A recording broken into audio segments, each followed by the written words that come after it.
Nate Stone was still in high school when he built a YouTube channel with hundreds of thousands of subscribers by filming science and engineering experiments in his garage. But unlike many creators who stumble into a large audience, Stone never had much interest in turning that audience into a full-fledged media business. He eventually walked away from YouTube, studied physics, math, and computer science, worked on AI at Amazon, and then teamed up with his brother to build DittoDub, an AI-powered dubbing platform designed to help YouTubers reach audiences in dozens of languages. In a recent interview, Stone explained how his frustrations as a teenage YouTuber helped inspire DittoDub, why the company focused on winning over large creators through product quality and word of mouth, and how multilingual audio can trigger enormous audience growth on YouTube. Hello, I'm Simon Owens, and this is The Business of Content, the show about how publishers create, distribute, and monetize their digital content. If you want to listen to an audio version of this show, subscribe to The Business of Content wherever you get your podcasts. And if you're watching this on YouTube, gently tap on that subscribe button so you can watch more interviews with the world's most successful media entrepreneurs.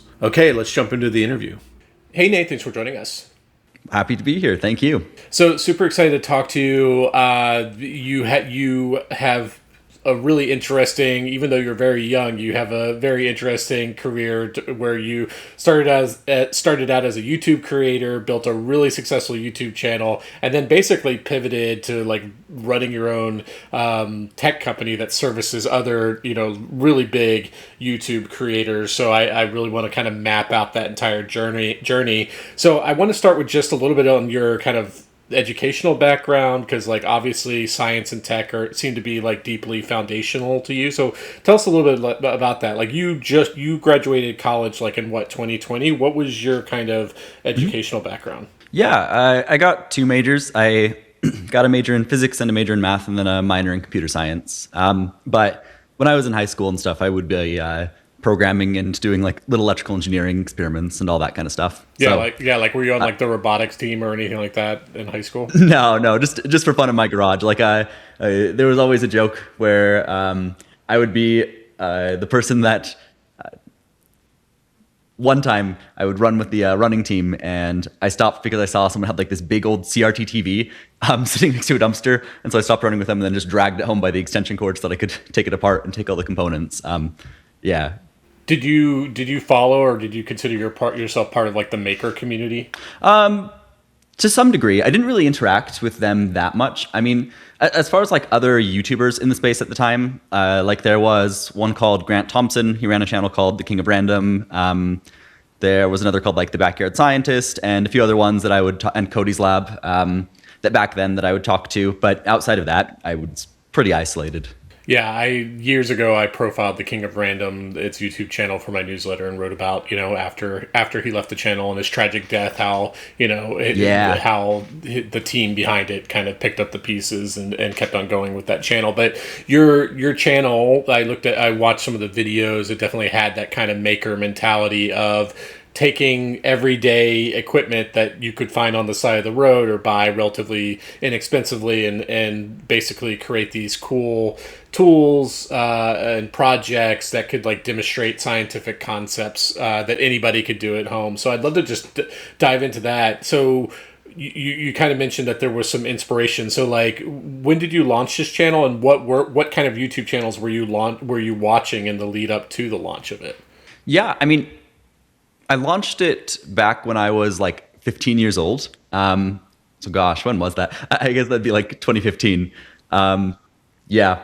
And at the time, I was mainly watching various electrical engineering channels. That was a lot of the inspiration behind the stuff that I would do. I was really fascinated, especially by high voltage electricity, and seeing like the plasma arcs and stuff was just so beautiful to me. And so really early on, I wanted to build little devices that I could just kind of play with that, and that kind of started it all. Yeah, and so it was called Keystone Science. What was the name? What was the reason behind that? Because my last name is Stone, and it was like, oh, cool. I'll just Keystone's a fun name, and science is something that's kind of fun. And so it was just kind of a fun combination of the two. What's the Keystone State? Is it Pennsylvania or Virginia?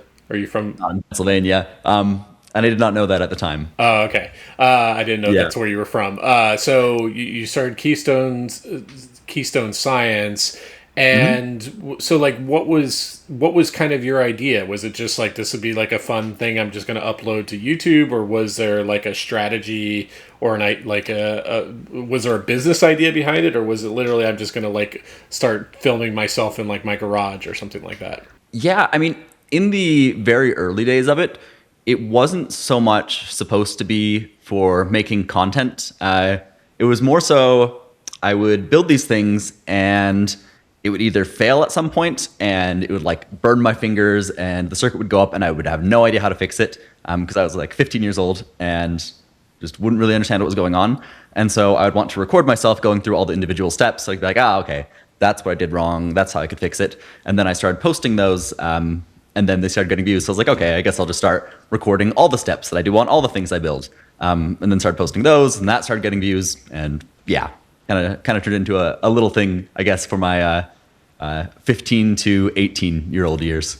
And was there like, so like some of the videos I watched were kind of like more narrative. They're like, this is what I'm going to do and I'm going to walk you through this. So were the earliest videos just literally just footage of you doing it, or did you craft them into something where there was like a point to the video where you were like talking to the viewer? Yeah, the earliest videos I have, which aren't even on the channel anymore, are just me recording myself building the things. Yeah, they're very, very low quality, but yeah. Mm-hmm. And how did it start shifting to a more kind of like, this is the point of the video, like you're tuning into this video to see how to build this like one thing? Yeah, I mean, there was part of it where I would start to get these comments just asking questions about what to do at specific steps, and it'd be like, okay, clearly I should be more precise about what I am saying in the video. If other people are interested in building the thing that I'm building, then it would be good to be more like time efficient and step by step about what I am doing so other people can do it at home and kind of learn various parts about it. How did the initial audience start finding those videos? Like you said, there were some comments on it. Were they just kind of just stumbling on it while searching how to build these things themselves? I believe so. There was a really weird jump at some point where for like the first 6 months that I had been posting, I had gotten up to like 10,000 subscribers and it had kind of been like sitting there.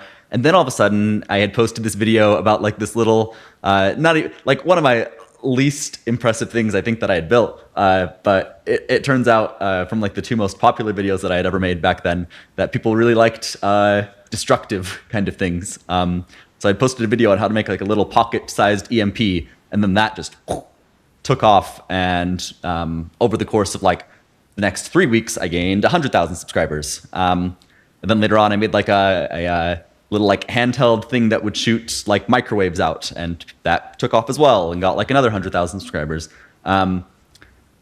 So those ones were more self-explanatory. I guess that had like a virality component to it. But yeah, for the rest of them, I would say it was people finding like DIY applications, then kind of falling into a little bit of a content niche there. And like, as you were building this community, were you like interacting with them in the comments? Like, what happened as your profile ranged? Your profile lifted. Sorry. Oh, no worries. Yeah, they built a Discord server around it, and they still actually to this day talk in it quite frequently. And in fact, just like last week, and I was very surprised to see this, I went to Open Sauce, and I guess that wasn't last week. That was like a week and a half ago. Anyways, it's this big like a YouTuber maker convention thing that's in the Bay Area of California. But I was there just for my company, and I was very surprised walking around to have like 12 different people recognize me from there and be like, oh, I'm in your Discord server. And even like the backyard scientist person was like, oh yeah, I'm still in your Discord server. And I was like, oh, that's pretty interesting. That's funny. So you didn't launch a Discord. Yeah. Your fan base like independently launched its own Discord server that continued to live on after you stopped posting to YouTube. Yeah, they're still pretty active in there. I don't interact with them that frequently, but they are still there, doing whatever they do. And so you're going to high school and then eventually college. So like, what did your you know, it sounds like you blew up very quickly. Like once you did start to blow up, it happened very quickly, where you gained like 100,000 subscribers, you know, in a matter of days. How did that change your perception on what you wanted to do, what you wanted your YouTube strategy to be? Like, what did things look like after that? Yeah, so there was kind of a weird time, and it actually kind of even relates to the Grant Thompson guy, because I started to become friends with him, and so I would go over to his house semi-frequently, and he'd show me little things he would build, and I'd show him little things I'd build. And when he was wanting to retire from his channel, he actually first started emailing me and tried to get me to come on and be like the person running his channel. But I didn't want to do it because I started to feel pretty disenchanted about the idea of, I guess, spending effort to produce. Back then, YouTube felt very much that like you had to produce a video a week in order to get anywhere. And it felt like, oh, I really can't make anything like good that will actually have an impact on the world within 1 week. And so that kind of concept and that cycle started to disenchant me from like the whole kind of space. So I was like, I kind of want to not do that anymore. Which is funny because that's why he walked away from the channel as well. Is like he really didn't actually like being a YouTuber all that much. Yeah. It starts to get, at first it feels kind of fun, but like, when you fall into just like a cycle and you're in like the monotony of it, it's like, okay, especially I feel like in that maker space, and I'm sure it's very similar in other niches. If you're doing it you're trying to turn out something so frequently, you just really don't have the time to like dump into something to make it very special, and that's a very hard thing, I suppose. Yeah. And you didn't find, like, some people get like an exhilarating rush, and that's what attracts them to places like YouTube and TikTok around creating media, and there being this large audience around them. And so that's why I'm always surprised when people like you kind of walk away from that. Did you not that didn't really scratch an itch for you in terms of like being someone who was kind of famous, that was like making things that were seen by hundreds of thousands of people? Yeah, I didn't really, I don't know, like I remember even when I got like that play button, I guess, like I used to really want it when I was like 15 years old, but then when I got it, it was like, okay, I don't really care about this at all. And then since then, it's just like been sitting in a box somewhere. So I don't know. I guess that became a very non-motivating factor to me for one reason or the other. So while you were running the channel, what did your life look like, or what did your schedule look like? Like, you're a student. How did you kind of identify potential topics, and like what was your process for, like, what was the cadence you were putting out videos, and what was your process for coming up with video ideas? Yeah, I mean, typically what I would do would be that, as far as my schedule, because it was back when I was in high school mainly, I put out like 2 videos when I was in college, but those were quite spaced apart, and they were more intricate videos, but they didn't get as many views because people aren't as interested in learning about like deep physics things, I suppose. But back when I was in high school, it would be that I would go to school, and then I would come home, and I would just kind of sit there in the garage from like the moment coming home, sometimes till like 2 a.m., and then go inside and then just sit there and edit. And generally for the making part, you would sit there and you'd build it, and then if it would like break, and things would break constantly, there would always be this joke of like, oh yeah, the magical smoke would get out of these little electrical components, and when that would happen, the whole thing would just never work again. But so there was that aspect to it. And for the coming up with ideas portion, a lot of it would be you go and you read what other people are doing, and then you try to combine ideas that you see around. So for instance, one of the videos that I had made back then was like, oh, I thought it would be cool to transmit like music over a laser. And that's pretty similar to like the idea of just like fiber optics in general, where you're transmitting data over light, or just like pulse width modulation on audio signals, or radio waves or something like that. And so you could just like do that with a amplifier and a solar panel and a laser diode. And so you can just like kind of take ideas and then combine them to like little fun experiments. But yeah. Was there like, did you have a set posting cadence, or was it really just like whenever you felt like, or whenever you finished the video, that's when you uploaded it? When I would do it, it would be, I believe it would be like every Wednesday morning I would hold myself to. And yeah, it would be pretty on the dot that I would do it. And did you have a presence on any other platforms, or was it literally just YouTube?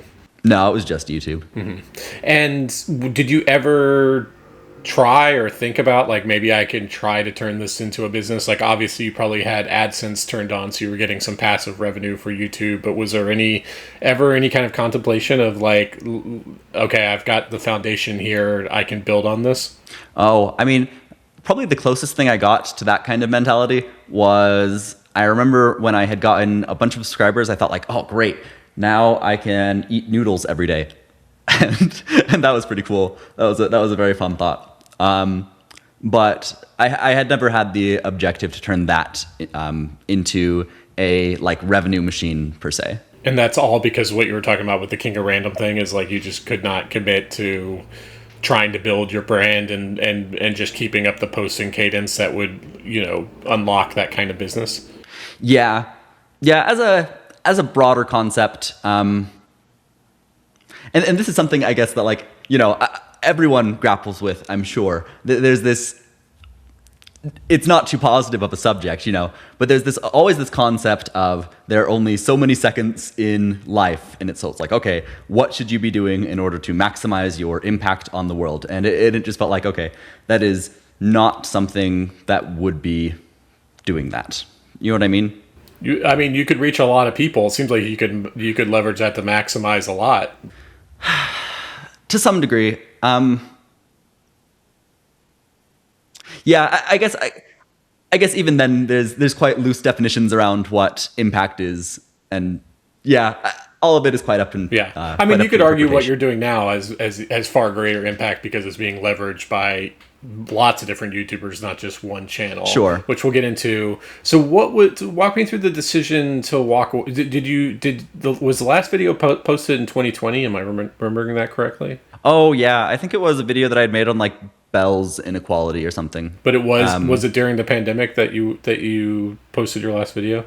Yeah, I believe so. Yeah, which is kind of ironic because a lot of media businesses started in 2020 when people just had nothing to do and they were locked inside their home, so they turned on their cameras and started, producing content. Yeah, that's fair. So walk me through, was it a decision or was it just you uploaded a video one day and then just never got around to uploading another video? Like what was kind of the thought process of why you stopped posting to the channel?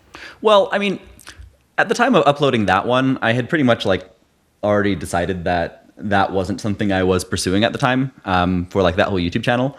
But for that video in particular, I had already set up this experiment, and for that experiment in particular, it's a quite complicated experiment to get right. For like context, it's this thing where you have to take a ultraviolet photon, and then you have to send it through this thing called a BBO crystal, and then you have to do this thing called like spontaneous parametric down conversion to split it into two infrared photons that are like entangled, and then you use that to show coincidence between two different polarization filters in order to show like that either locality or reality cannot exist, which is this thing in quantum mechanics for like Bell's inequality. And it's a very hard experiment to set up. And so I thought like, oh, that would be a fun thing to film and show, since I was curious about just setting it up and doing it. So that was the main motivation behind posting that one, I suppose. But you never uploaded a video that was like titled "My Last Video" or "Goodbye" or something like that. No. I think that would be a little, a little strange, because maybe you never know what you'll do in the future. And was that so you had never, but like, had you ever made like a definitive decision, I'm walking away from the channel, or was it more just kind of you just stopped uploading? Oh, I guess it's more kind of other things took its place. Yeah. So let's talk. So in 2020, you have like 200,000 subscribers on YouTube. You stopped uploading. So walk me through like what happened after that. Like I think you were still in, or maybe you had graduated college, or like what happened? Because I think you went into the traditional workforce a little bit before launching your current company, right? Mm-hmm. So tell me about that. Yeah, I mean, so around 2020, I started getting very, very interested in like machine learning and AI and stuff. And particularly my brother and I started getting very interested in that. And so we had a plan where it was like, okay, I will work at Amazon for a few months on the side, because the idea was that, it is so, and as a side note, working at those big companies is so incredibly easy for some reason. It's just like no one I don't know. It feels like you can finish all the work that's required very, very quickly. And it's funny because they're still bureaucratic. a lot of people describe Amazon as a high pressure workplace. So it's funny that you say that. Oh yeah, it felt way too easy. But the idea was that like, okay, I went and I did that, and so I worked as like an AI engineer for Amazon's Alexa team, just on their audio AI stuff. Because like, okay, I get to go do some machine learning work, particularly maybe a little bit of creepy-ish work, because it was like, oh, we were training the Alexa to detect when like elderly people would fall down or leave their sink on to notify their like family, I guess, of there being a problem. But yeah, but at the time, my brother and I were then just working on side projects with AI and embedding spaces and getting all used to that, I guess, before now this huge wave of AI has come over everything. Your brother's a computer engineer as well? Mm-hmm. And back then they didn't really call it AI. They were still mostly using the term machine learning. And I remember there was a time where if you dared call machine learning AI, then people would jump down your throat and even yeah. Like, that's not AI. And then obviously ChatGPT comes out with its third iteration or whatever in 2023, and that's when people started becoming more comfortable with just saying AI for shorthand. But I was looking at your LinkedIn, you launched this company, DittoDub, in 2022. Let's talk about like the idea that went into it. So basically it's a service. It does a lot of things, but the elevator pitch is that it will take your voice, at least the current version, and like put it in a lot of different languages on your YouTube channel, and will use your own voice, and I'm guessing mimic and even change your lip movement so it looks like you're actually speaking in that language. And it's an actual drop down menu, so that if you're watching this in a video in Spain, then the creator is just speaking in Spanish flawlessly, and if you're watching it in India, they're speaking Hindi flawlessly. Like, it's all like doing all this. So that's from what I gather, and you can correct me if I'm wrong as we get deeper into it, if I'm getting some of this wrong, but that's kind of the gist of it. So I want to hear how you identified that as this is an opening, because I, as a media journalist, have been sort of following things that like Mr. Beast was doing, where he had enough resources at his disposal to where he was actually launching language specific channels where he was hiring professional voice actors to basically dub in their voices, translating what he was saying in his videos. So walk me up to the launch of DittoDub. Like, how did you identify the problem, and how did you and your brother go about solving it? Yeah, for sure. So a very long time ago, when I was running my YouTube channel, I would get all of these complaints from people about me speaking way too fast in my videos because English wasn't their first language. Like, I would see that on every video multiple times. So back then I did want to dub my videos, which was pretty early, I would say, for that kind of concept of doing things, and just launch up different language channels for it. But at the time it would be like $200 per video per language. And I remember like looking on Fiverr, and it'd be like a month to two per turnaround. And as a high school student, I could not afford that. I was bragging about how I could eat noodles, so that was not going to happen. So that idea just kind of sat on the side for quite some time. Then started learning some of the AI stuff. And around that time of 2022, we were also looking at that Mr. Beast stuff, and then started thinking about, okay, so there was this barrier back then for me as a smaller channel that was this huge cost thing that was keeping me from what is honestly like the largest scaler that a channel can access. And Mr. Beast is showing a great example of it actually working. So we started trying to figure out how we could get a viewer experience that was close or on par, or in some instances even better than what would be delivered with a human dubbing experience that is much more expensive, while making it very accessible to a wide range of creators. And that was the kernel idea for starting work on it. And so what year was that when you got that kernel of an idea? Yeah, that was 2022. 2022. But like, it was a completely different time, like, even though that was only a few years ago, in terms of the, like, in terms of where YouTube was and also where AI was. So like what was the first version of this tool that you were able to build out? Like what was the capability of machine learning back then to do voice dubbing? Yeah. So the earliest version of the tool leveraged this open source voice. I'm trying to remember the name of it. There's this thing called Tortoise TTS, and it lives up to its name very well because it is extremely slow, and it's also very unstable. But it was like the first kind of open source attempt to create a zero shot, and zero shots where you can like replicate a voice with no prior information to that voice and with a very small amount of data. So Tortoise, I can't remember exactly how much data it required, but probably less than like 15 seconds of data to replicate a voice. Anyways, you could replicate a voice and then reproduce it. And so Tortoise is out there existing as this open source thing. And actually, as a fun aside, the Tortoise guy, I believe, went on to go work on the ChatGPT image team, I think is what he got hired to go lead. But that's just an aside. So there was this tool. There was this tool where back then I could speak into a microphone for 15 seconds and then upload it to Tortoise, and it could get that voice to say basically anything with my voice. Yes. And it was very slow, and it worked on diffusion. If you're familiar with diffusion, where it does like layer 1, layer 2, layer 3, layer 4, and it just kind of gets more defined every iteration that it goes down. And that's partially why it was so slow. Anyways, so Tortoise is out there existing, and what we did at the time was took Tortoise and started to train it to understand different languages and to be more cross-lingual so that it could take your voice. And like one of the earliest problems that we had was if we tried to take a voice and make it speak another language, that, for instance, it would sound like gringo. Like if we made you speak Spanish, it would be like "Como está?" instead of instead of the actual accent. Yeah. And were there also open source like language speaking things? Like obviously you didn't have to like do your own translations and everything like that and feed that into it.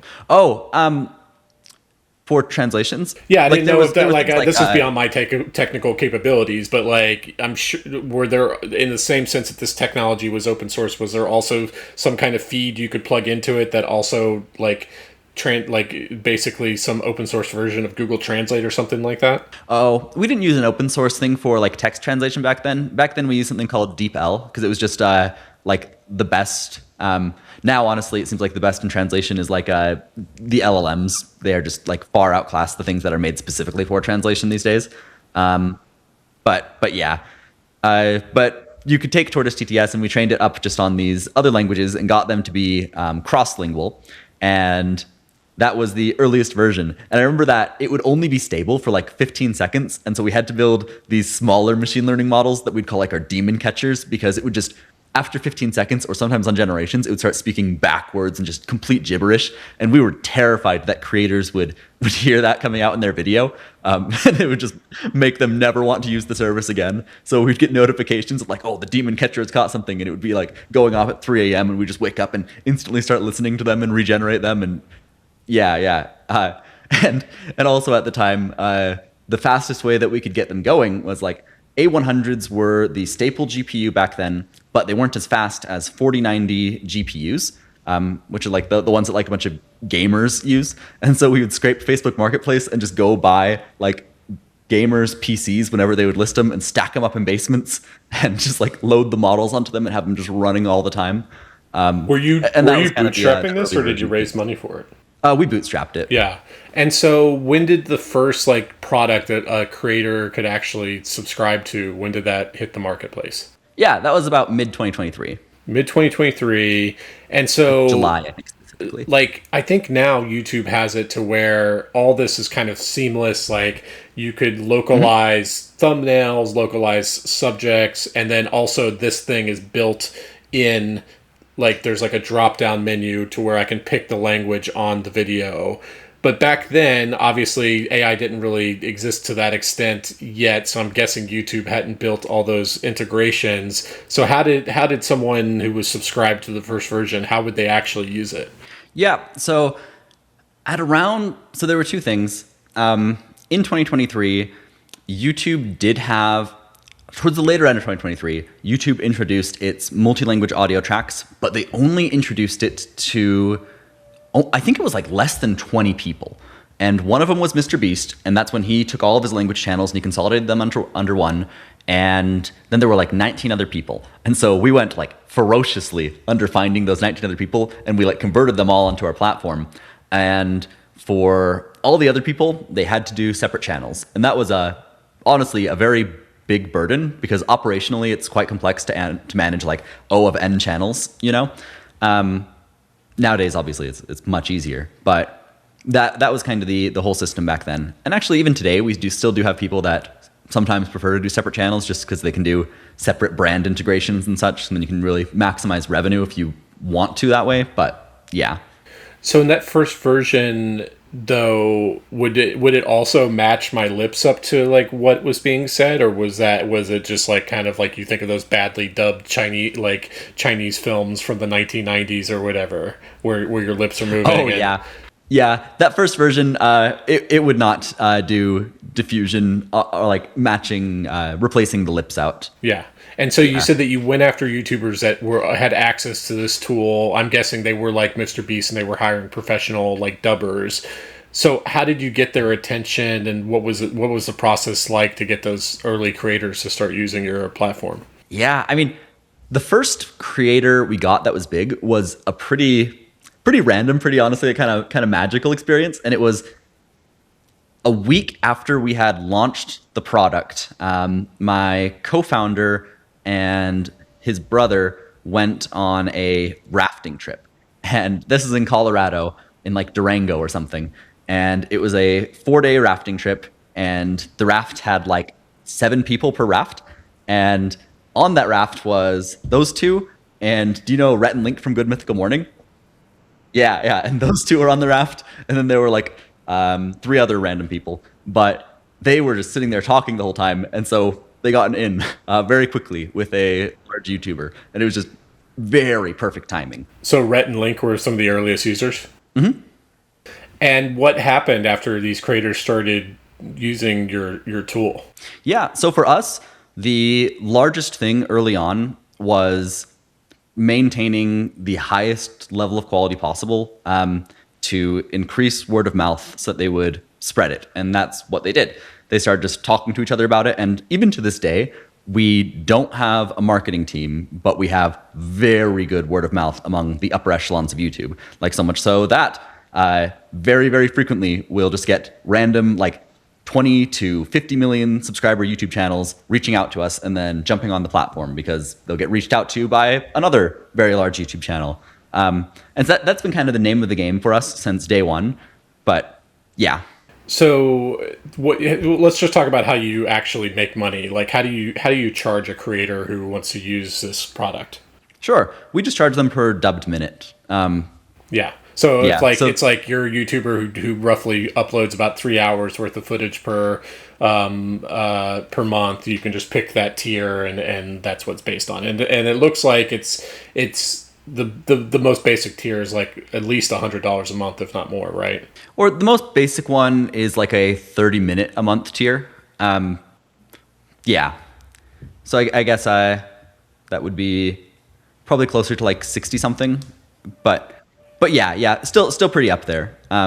So this isn't like a $10 a month type of service. This is like if any serious YouTuber that's using it, spending at minimum a few $100s a month on it.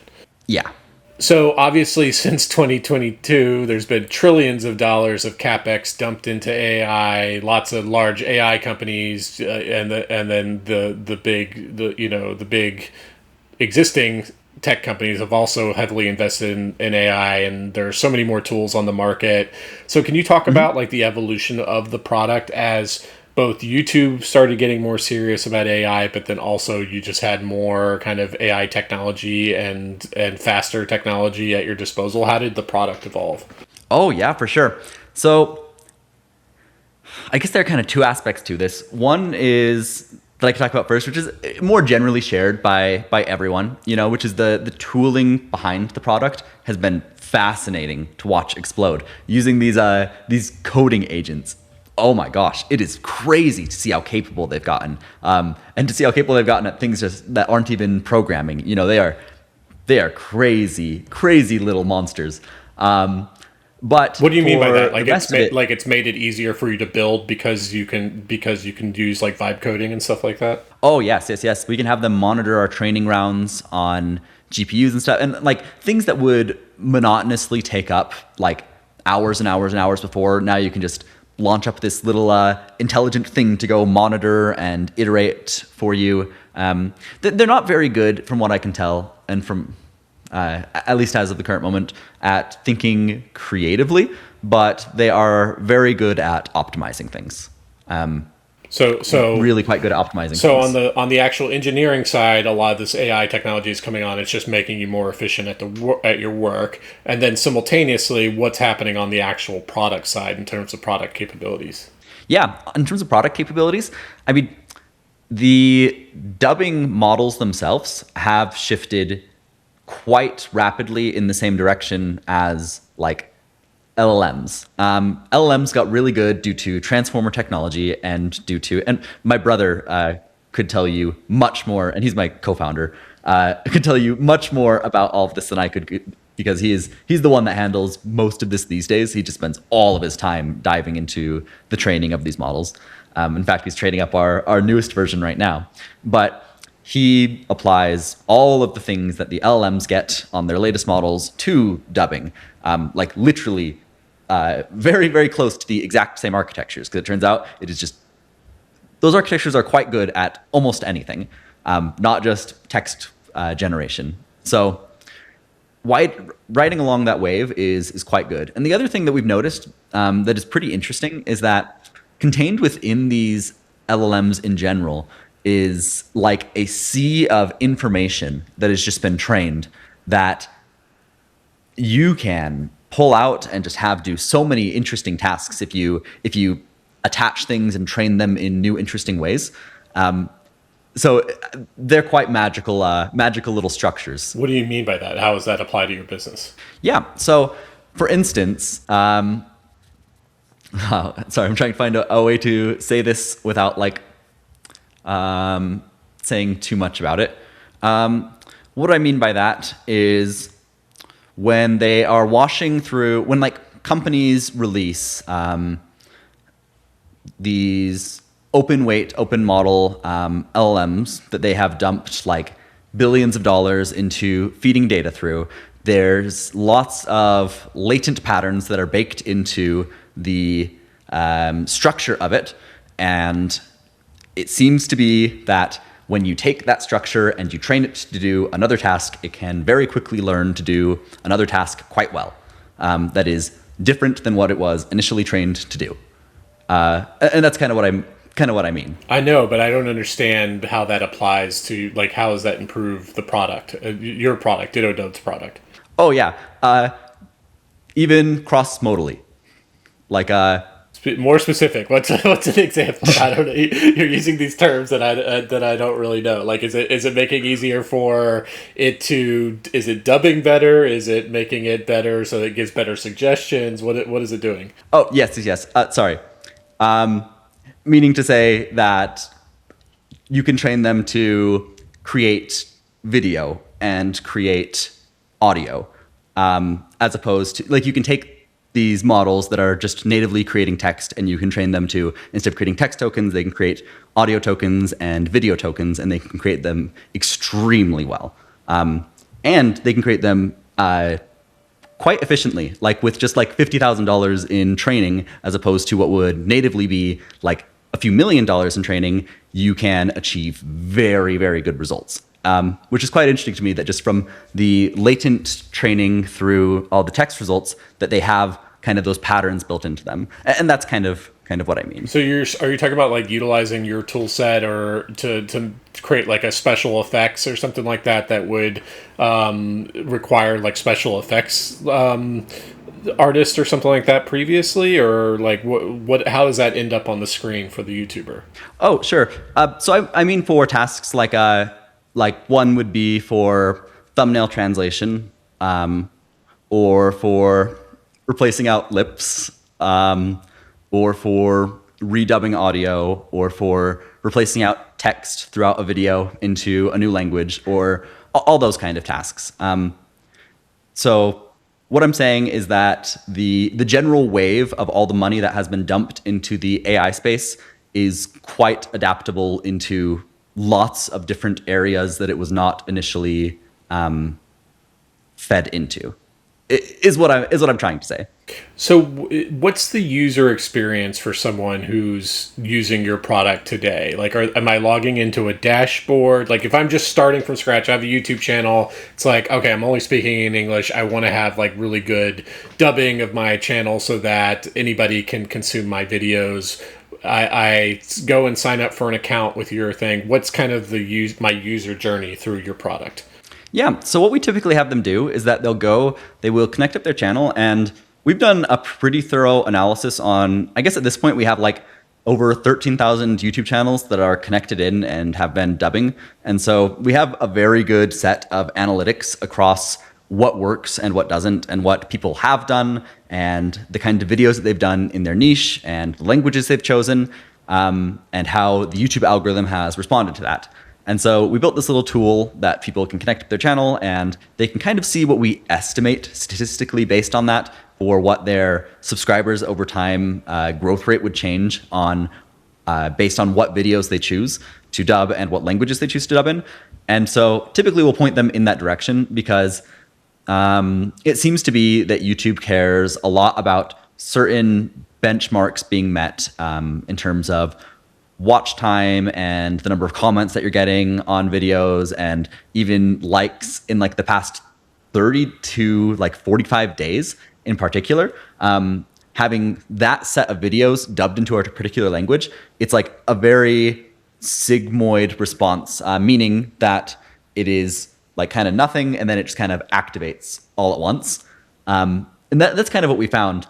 And so generally we'll point people there, and people will see that like, okay, these videos are very important, and pretty much the rest of your videos don't even matter to dub at all. So you're connecting you're plugging it into the YouTube channel. It's analyzing everything about the YouTube channel and saying this, and this video should be translated into other languages? Or is it like picking individual videos and saying these three should be translated into Mandarin, these three should be translated into Spanish, these three should be in Russian? Or like, what's the level of suggestion that's going on there? It's just saying that these set of videos for any given language are the important videos to dub. But it would be interesting, to your point, to say what videos would resonate better in different cultures, because certainly that is a thing. That would be an interesting analysis to run. So it chooses 10 videos that you should dub. What's the flow from there? Like what actually happens from that point? Is it already ingesting your voice into it? Like, do you no longer need to like upload the 15 seconds like as part of its process? It already has learned your voice, or how does that process come in? Oh yeah, I mean, from that point they just select what videos they want, then they hit dub, and it will go. The system will pull in the YouTube videos if they're public or unlisted. Sadly, YouTube, even if you connect up like channels through APIs, YouTube has no API for downloading private videos, which kind of sucks. But if it's public or unlisted, there are plenty of ways to get those. So it'll pull those in. It will use stem separation models that we have trained to separate out sound effects and music and all the individual speakers into different audio tracks from that initial source video. And then it will dub or use those individual audio tracks to sample and find the individual speakers in them. It will use that to get the data, and then it will dub them over and ensure that like at any individual point it's matching the emotion of the speaker and the identity of the speaker. So if you start whispering, it'll start whispering. If you start yelling, it'll start yelling. And then when it's done, it'll just let you know, and you go onto YouTube Studio.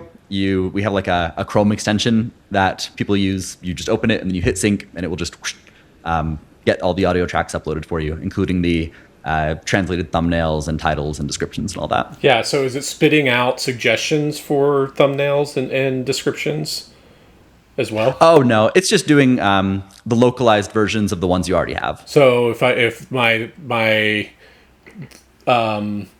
thing is like my glass is half full, it'll just literally just translate that into whatever language or something like that. And then Yeah. and if there, what about the thumbnails? If there's like an English word, will it then translate the whatever word is in the thumbnail into whatever that language is? Yes. Yeah. Okay. So that through that Chrome extension, all those files get uploaded. And then what's the user experience from the viewer side? If I'm watching this in Spain, is it just automatically picking the Spanish version, or do I have to like go into the drop down menu and manually change it to that? Yeah, so it depends. And YouTube has been fine tuning this a little bit because the ideal behavior that YouTube has been targeting is that if you have been watching things in English, it will continue to show you things in English. But if you are a viewer who has been watching things in another language, it would have never shown you the video in English. But now that it is available in your language, it'll show you that video. And when you click on it, it'll play it in your language. Okay, so and that's so it's kind of less the behavior. about where you are and more just like what language are you generally watching YouTube videos in. Yeah. Yeah. Okay. And so, from my understanding, is YouTube is building out this functionality on its own. Am I incorrect in that? No, you're correct in that. So, how does your product continuing to differentiate when the platform itself is building out this dubbing technology? Yeah, that's a good question. I mean, at the current point, they are very different in terms of the watch time metric, I suppose, that YouTube auto dubbing generates versus what ours generates. And that's kind of the main thing that we watch for. But obviously or maybe not obviously, I would assume that in the long tail that Google will make it good enough. You know, that feels like an inevitable thing for me. So like I don't know, that does feel like the eventual summation is that they will create a good thing there. Or at least I would imagine they should be heavily incentivized to make that better. But right now, for whatever reason, their auto dubbing does not seem to generate very much viewer attention. So what's the plan Yeah. then for that? Like I was talking to Gemini before this interview about this very subject, and it was saying that, obviously YouTube's tool is going to be very YouTube specific, whereas you can, with using DittoDub, you can export these videos and then, publish them across like TikTok and Instagram. So that's enough of a differentiator. Or how are you thinking about how to stay ahead of the curve so YouTube can't just like replace you with native tools? I mean, to me, and maybe this is not the best like business answer, to me, I'm not too attached of the idea of permanence of a dubbing product. If YouTube makes it, that is fine. I will not try to fight them on that front. There are plenty of other things to build and work on. Really? So you're just like, okay, someday we just might decide to walk away from this product and go build a different company or something.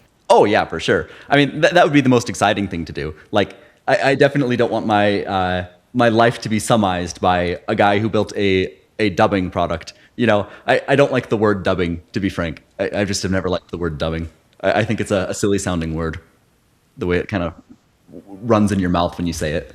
And do you think you would try to have any sort of exit before that day comes? Before YouTube replaces you, be like, okay, this is a good time to sell this because it's not going to be worth very much more in a year or two. Perhaps. That would be nice, and maybe I shouldn't be saying this if that's in the plans there.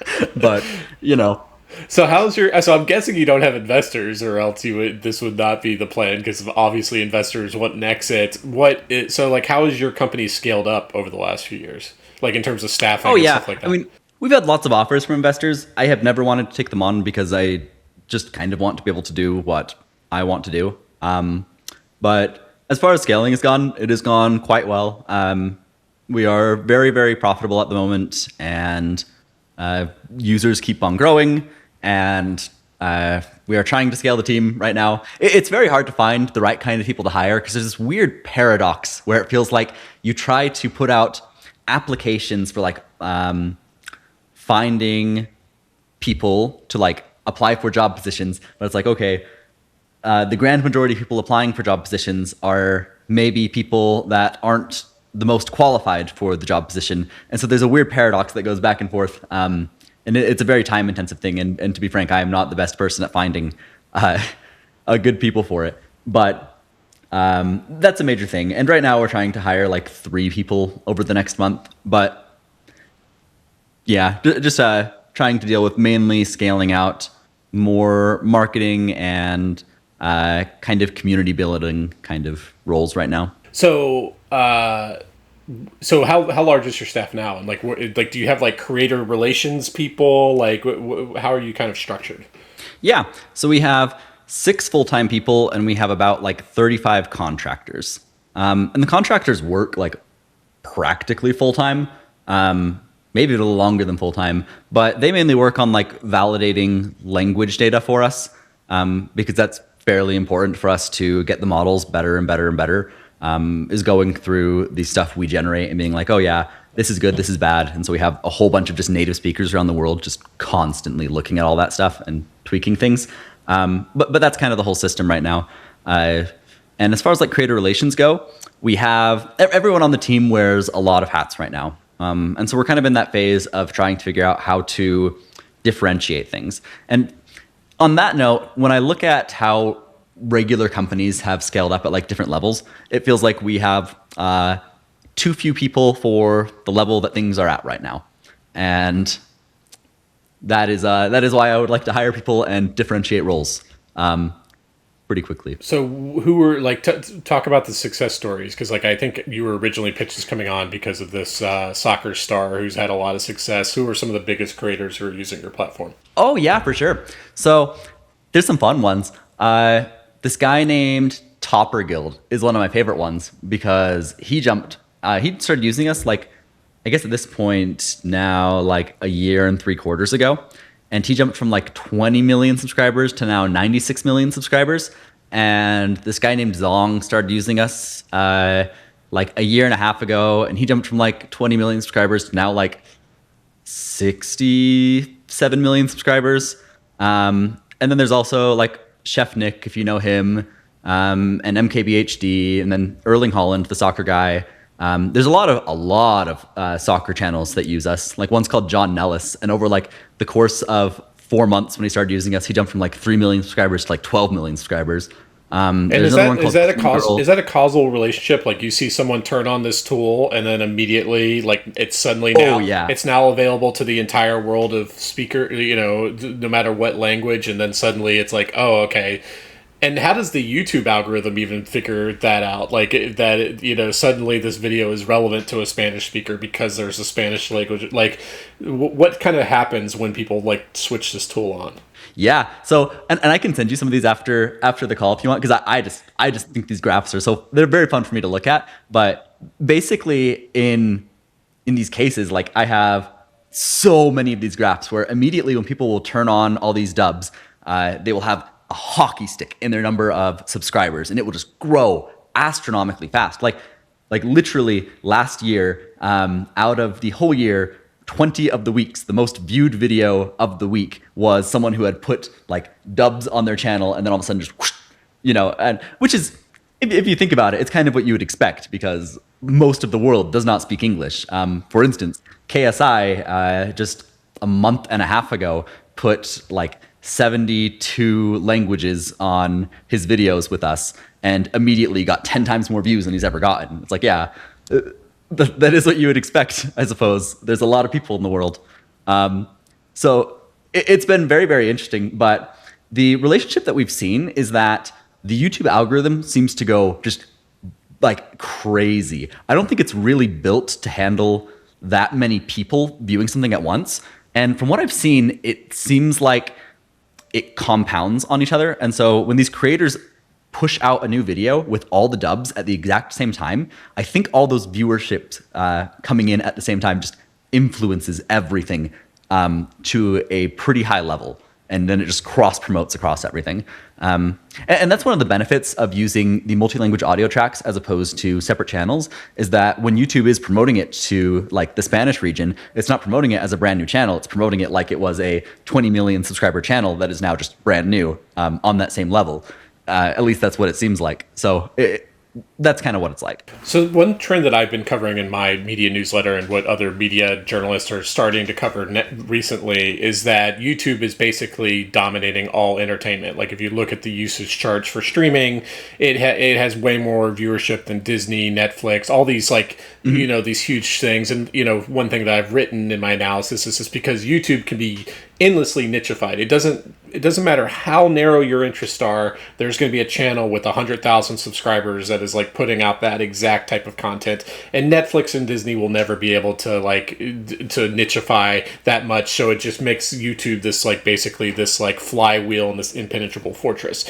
But that analysis is only based on based on the assumption that you're watching in your own native language. I feel like the dubbing with the AI then like takes that effect of like the endless nichifying and expands it even larger. Like what do you, I mean, obviously we're getting a little bit more macro here, but like what do you think this means for the potential for YouTube in terms of like basically dominate, like taking over all of entertainment, that not only is it now endlessly nichified, but that all that niche content is now has like a universal audience almost? Oh yeah. I mean, I think when I run like calculations, at least for YouTube, on their bottom line revenue, it was like, okay, if they had the same like level of quality of dubbing that we have seen with the creators' growth, when we apply our dubbing to them, applied to all creators, we would expect their AdSense revenue to jump by 4x,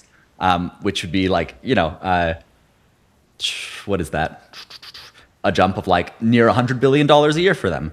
And so, like, you know, it would be a very, very massive, massive boost for them. And for the whole creator economy in general. And one of the hardest things for the creator economy, I feel, is, and when I talk to a lot of creators, is this issue of trying to figure out how to turn it into more of a business.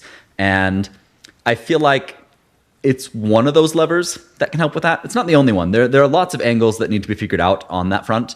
So many creators I talk to is like, you talk to them and it's understandably, they just don't know how to do that, because it's quite a tricky problem.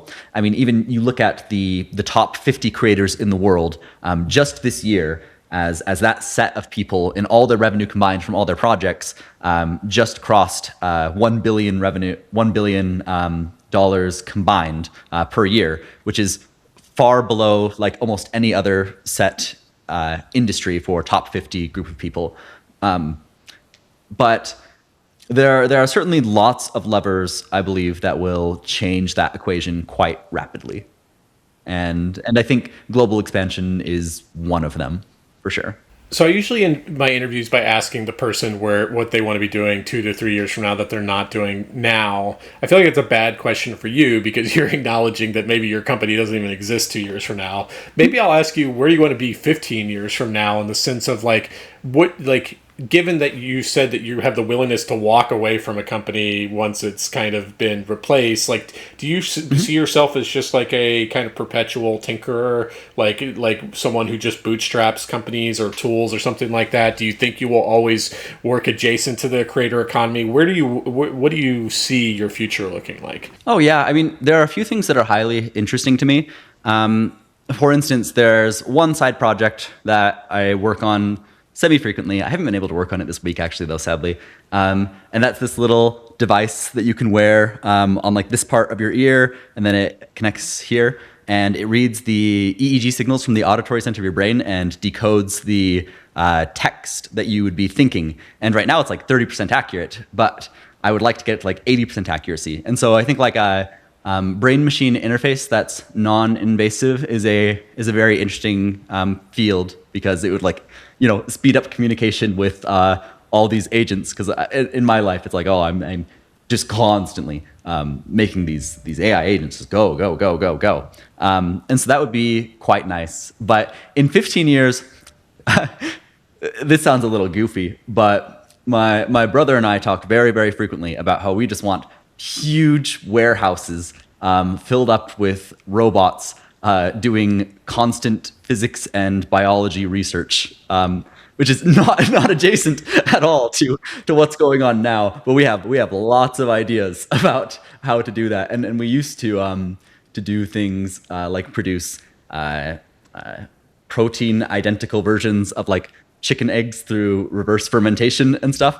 And so there's lots of very, very interesting things in that field that are quite interesting to me. I feel like that could be ways to make interesting dents in the universe that I would like to pursue. But yeah, that would probably be a good answer for 15 years. Definitely far different than anybody else I've had on the podcast. Like different answers. All right, Nate, those are all the questions I have for you. Where can people find you online? Where can they find me online? Good question. I don't really have a location. Okay, you could just send them to the DittoDub website to try out the product. Okay, sounds good. Yes. Thanks so much for joining me. This is a lot of fun. Thank you. It's been a pleasure.